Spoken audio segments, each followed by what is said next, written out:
Good morning, it's Graham from Unearthed. Something slightly different for people today.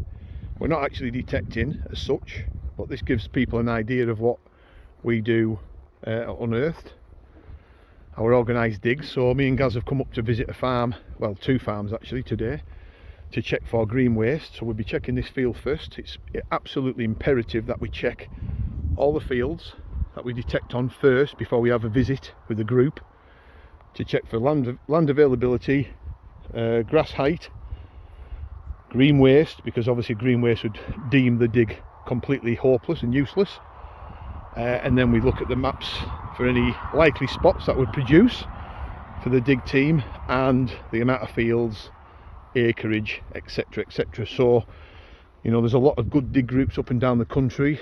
We do everything properly. There's a lot of bad digs up and down the country that they'll just put you on land that's either been smashed by other detectorists, that full of green waste, or completely useless for detecting. So it gives people an idea of what we do, and this is just part of the job that we offer Unearthed, and I think that's why we're probably one of the best dig groups in the country. But you know what, I'm biased. So we're going to check this one here for green waste. There's this big block here of fields, brand new, never been detected on before, and we're going to come out and we're going to check these fields here. About 100 odd acres in total, I think, right down the wood and round and back. That gives you an idea.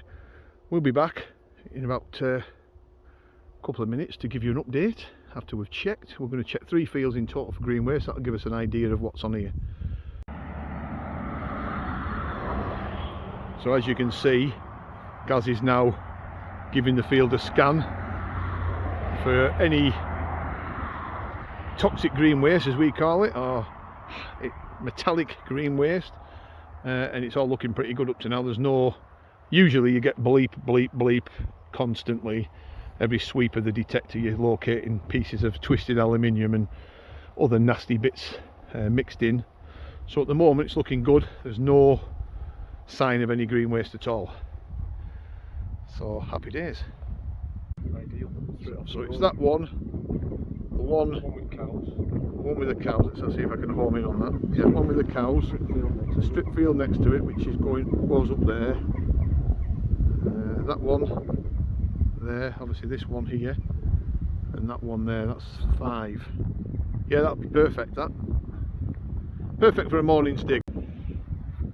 So we've drove same day, same morning. What we've done, me and Gaz, we've drove another 50-60 mile north to visit another farm. It's a big part of a large farm setup actually, that's got land dotted around all over the place. We've visited him in the past, and we've had some really interesting finds off it. But this farm, part of the farm here, about another 100 odd acres, we've never detected, we've never searched it. So what we've done is we've come up with the detectors again.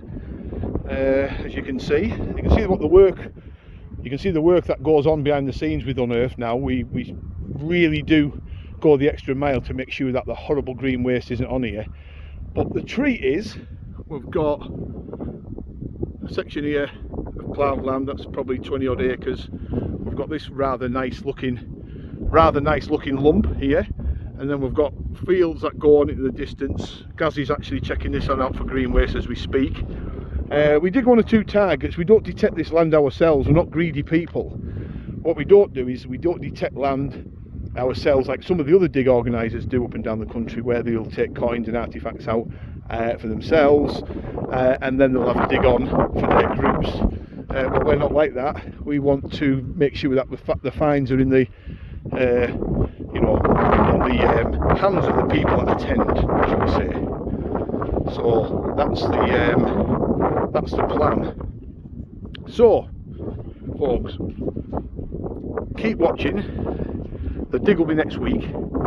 Some rather tasty looking land out here. We'll keep it, I'll do another little short film link to this for the fields further up. Yeah, tasty looking land. Gives people an idea of what's on here. So we're on the final leg of the test, field test. We know now, no green waste. We know the boundaries, we know the condition of the land, we know where to park. All we need now is finds. Gaz is just down here detecting away. He's actually having a wee in the hedge, so I'm not going to spin the camera too far around. He'll call me a willy watcher. But we know the land, the layout, and there's another plough field in that corner. There's a dark patch here that looks interesting. Gaz has just dug a signal. It was a copper coin. I got a musket ball testing for greenway, so we know there's finds on here. Fantastic. Now this has been a 200-mile round trip in total, so it just goes to show the lengths that we go to put these digs on for people. So when there's a little bit of rain in the air and people sort of wimp out the same morning, they can sort of understand why I get a little bit frustrated, because I've got better things to do on my Saturday day off than drive 200 miles just to check for suitability for people's digs. But we do it because we love our customers, we love the friends of Unearthed, and I think it's worth it because we find some terrific things. It's not about me finding things, it's about putting finds in the hands of the people that love to come on the Unearthed digs. Now look at this, there's another one here available. That hill does look interesting in the distance. I'm going to zoom in on there, and the farmer did indicate there's Roman stuff in the area. I'm not going to say exactly what he told us because it might be giving too much away, but he did tell us some tasty information. So all for next week, folks. I cannot wait. Once again, thanks for watching. Bit of a demo video, bit different, but equally as important as showing the finds. Bye for now.